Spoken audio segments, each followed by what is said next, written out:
we noticed really interesting, and I kind of pushed it over to the conversation to maybe deferred payments. But I think, Kevin, I think you had a really good observation about the reality of this in these times, and when we talk about discounting.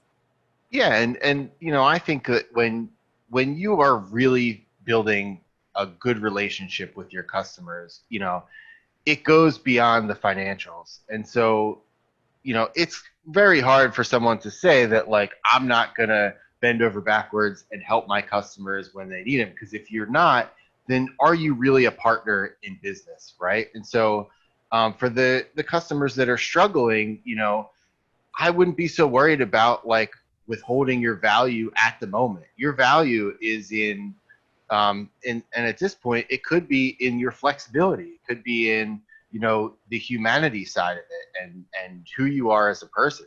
And so, don't let that, kind of fall through the cracks because you're worried about overextending yourself, setting a bad example, and skewing expectations.